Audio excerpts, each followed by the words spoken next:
நமக்கு ஏற்பட்ட ஒரு துரதிர்ஷ்டம். சொல்லுவார்கள், ஏதோ சினிமாவில் பாட்டு, எனக்கு ஒரு மகன் பிறப்பான், அவன் என்னை போலவே இருப்பான்.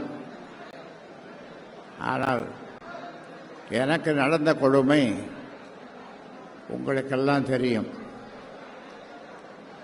என்னுடைய உயிரைத்தான் அவன் பறிக்கவில்லை, மீறி எல்லாவற்றையும் பறித்து விட்டான்.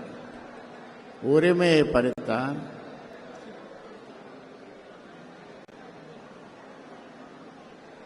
என் வியர்வை, நான் சிந்திய வியர்வை, அந்த வியர்வையை வீணாக விடக்கூடாது.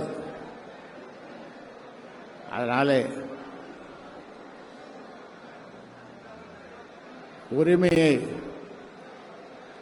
அந்த உரிமையை இனி யாரும் பறிக்க முடியாது.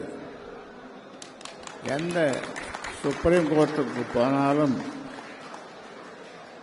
பறிக்க முடியாது. அந்த வகையிலே தான் இன்றைக்கும்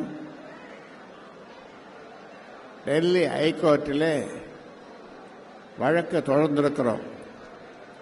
சூழ்ச்சியினாலே தன்னை தலைவன் என்று சொல்லிக் கொண்டிருக்கிறான். சூழ்ச்சி.